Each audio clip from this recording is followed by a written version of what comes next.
I think that's Today I am very pleased to be able to announce that from 11:59pm this Thursday, when we will hit the 70% mark, the lockdown lifts.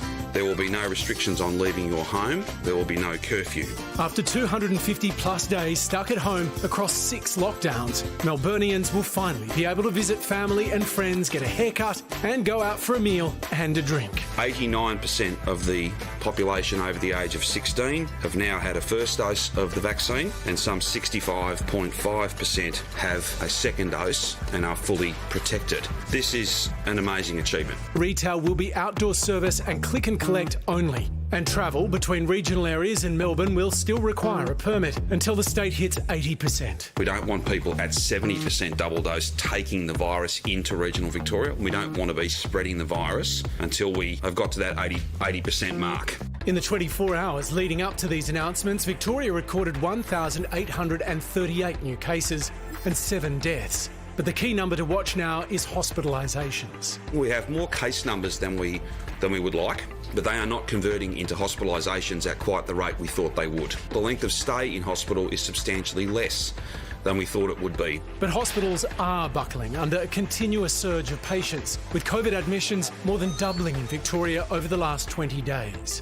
However, there is some extra help on the way in the form of 2 new COVID treatments. The first, arriving later this month, 15,000 doses of Ronapreve, an intravenous antibody treatment that reduces hospitalisation and death by 70% in high-risk patients. And 500,000 courses of Pfizer's new oral antiviral drug coming sometime next year.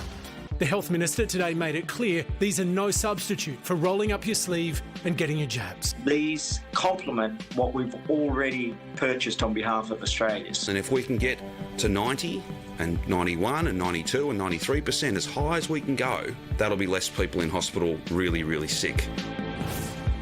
Sure, interesting, isn't it, guys? We felt like when the pandemic first hit, we were an island away from the rest of the world, and we were so far ahead of the rest of the world because it hadn't hit us. And now it feels like, particularly being someone from Melbourne, it feels like this is actually the first time that we're going to actually face the full force of the pandemic as we come out of this and learn to actually live with it.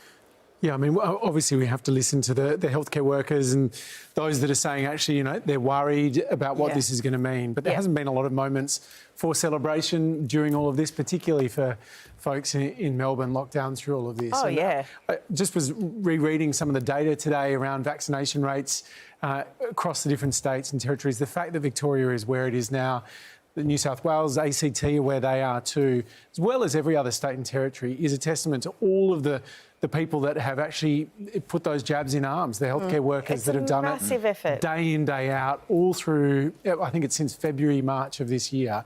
It is absolutely extraordinary and should be celebrated. Yeah, and no shade on the men of Sydney, but I cannot wait to go down and visit the men of Melbourne. Have you clocked Tinder in Sydney? You've finished. You've done Sydney. No, just ready for chapter 2 now. With so much content online, it's sometimes hard to keep up with it all. And let's face it, who has the time? The Project YouTube has you covered with the stories that matter. Hit subscribe for a daily list of the news that you need to know.